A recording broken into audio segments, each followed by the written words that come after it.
রাজ্যে কি প্রত্যাবর্তন করবে তৃণমূল নাকি পরিবর্তন আনবে বিজেপি, এই নিয়ে ভোটের পর থেকেই চলছিল চর্চা জেলা জুড়ে। সোমবার গণনা শুরু হওয়ার পর থেকে উত্তেজনা পারদ চড়তে থাকে তৃণমূল ও বিজেপি কর্মী সমর্থকদের মধ্যে।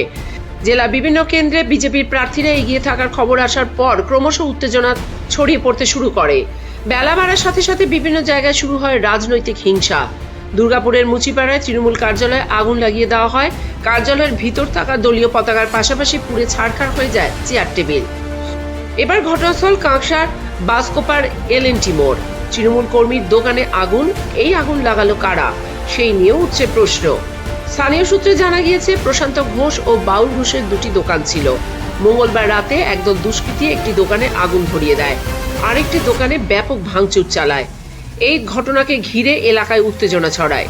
এদিকে ভোট পরবর্তী এই হিংসা নিয়ে নিন্দায় সরব হয়েছে তৃণমূল নেতা উত্তম মুখার্জি বলেন, দেখুন, এটা কিন্তু ঠিক নয় যে আপনি যখন বিরোধী দল করেছেন, যারা শাসন ক্ষমতায় ছিল তারা আপনাদের উপর অ্যাটাক করেনি, আর আপনারা শাসন ক্ষমতায় ফিরে আসার পরেই বিরোধী দলকে অ্যাটাক করবেন, এটা কিন্তু ঠিক নয়।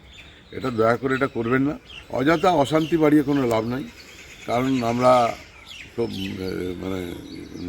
খুব ভালোভাবে আছি এবং আগামী দিনে ভালোভাবে সংগঠন করব, এটা আমি জোর গলায় বলতে পারি। যদিও বিজেপির তরফ থেকে দাবি করা হয়েছে এই ঘটনার সাথে বিজেপির কেউ যুক্ত নেই, তবে যে বা যারা এই সব ঘটনা ঘটাচ্ছে তাদের বিরুদ্ধেও ব্যবস্থা গ্রহণ করা হবে।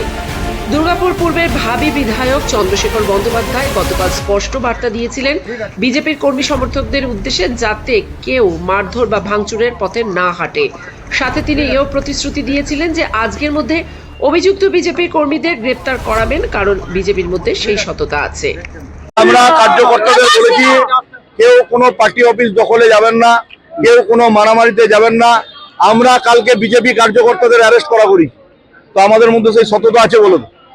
আমাদের পার্টির নেতৃত্বের মধ্যে সেই আনুগত্য, শৃঙ্খলা পরায়ণ ভাব আছে বলে আমরা এটা করতে পারি। দুর্গাপুর থেকে সনাতন গড়ের রিপোর্ট, আমার কথা নিউজ।